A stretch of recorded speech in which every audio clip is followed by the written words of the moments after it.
ಶ್ರೀರಾಮಾಲಯದ ಕತೆ. ಜೈ ಭಾರತ ಮಾತೆ. ಜೈ ಸನಾತನ ಧರ್ಮ. ಅಯೋಧ್ಯೆಯ ಅಜರಾಮರ ಅಸ್ತಿತ್ವ.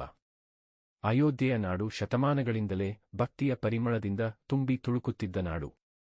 ಇಲ್ಲಿ ಪ್ರತಿಯೊಂದು ಗಾಳಿಯ ಹೊಮ್ಮಿಕೆಯಲ್ಲೂ ಪ್ರತಿಯೊಂದು ಧೂಳಿನ ಕಣದಲ್ಲೂ ಮೇರೆಯಾಚೆಯ ಶಾಂತಿಯನ್ನು ಹರಡುವ ರಾಮನ ನಾಮವಿತ್ತು. ಅದೇ ಪವಿತ್ರ ನೆಲದಲ್ಲಿ ಯುಗಯುಗಗಳಿಂದಲೂ ಜನರ ಹೃದಯಗಳಲ್ಲಿ ಮೂಡಿದ್ದ ಒಂದು ಕನಸು, ಶ್ರೀರಾಮ ಮಂದಿರ.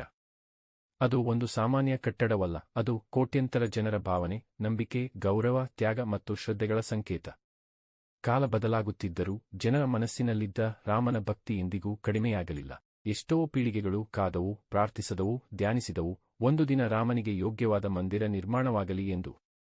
ಹೀಗೆ ಶತಮಾನಗಳ ನಿರೀಕ್ಷೆ, ಹೋರಾಟ, ತಾಳ್ಮೆ ಎಲ್ಲವೂ ಒಟ್ಟಾಗಿ ಒಂದು ದಿನ ಬೆಳಕು ಕಂಡವು. ಅಯೋಧ್ಯೆಯ ಭೂಮಿ ಮತ್ತೆ ದೇವ ದೀಪ್ತಿಯಾಗಿ ಹೊಳೆಯಿತು. ಶಿಲಾಶಿಲ್ಪಿಗಳ ಕಲೆ, ಯೋಗಿಗಳ ಆಶೀರ್ವಾದ, ಭಕ್ತರ ಕಣ್ಣೀರು ಮತ್ತು ದೇಶದ ಕೋಟ್ಯಂತರ ಜನರ ಹೃದಯಗಳ ಸಂಕಲ್ಪ ಒಂದಾಗಿ ಹೊಳೆಯುವಂತಹ ಅದ್ಭುತ ರಾಮಮಂದಿರ ರೂಪುಗೊಂಡಿತು. ಇದು ಕೇವಲ ಕಲ್ಲಿನ ರೂಪವಲ್ಲ, ಇದು ಧರ್ಮದ ಗೆಲುವಿನ ಗುರುತು.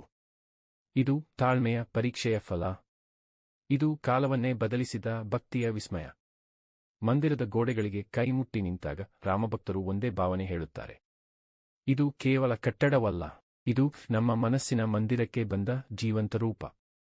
ಇಂದು ಅಯೋಧ್ಯೆ ಕೇವಲ ಒಂದು ನಗರವಲ್ಲ, ಅದು ಭಕ್ತಿಯ ಕೇಂದ್ರ, ಸಾಂಸ್ಕೃತಿಕ ಶಕ್ತಿ ಮತ್ತು ಭಾರತವಾಸಿಗಳ ಆತ್ಮದ ಸ್ಪಂದನೆ. ಅಲ್ಲಿಗೆ ಹೋಗುವ ಪ್ರತಿಯೊಬ್ಬರೂ ಹೇಳುತ್ತಾರೆ: ರಾಮನ ಪವಿತ್ರ ನೆಲದಲ್ಲಿ ಕಾಲಿಟ್ಟಾಗ ಮನಸ್ಸು ಚಿತ್ರವಿಚಿತ್ರವಾಗಿ ಭಯ, ದುಃಖ, ನೋವು ಎಲ್ಲವೂ ಮಸುಕಾಗುತ್ತವೆ. ಬಾಕಿ ಉಳಿಯುವುದು ಏಕೈಕ ಭಾವನೆ: ಶಾಂತಿ ಮತ್ತು ರಾಮಭಕ್ತಿ. ಜೈ ಶ್ರೀರಾಮ್.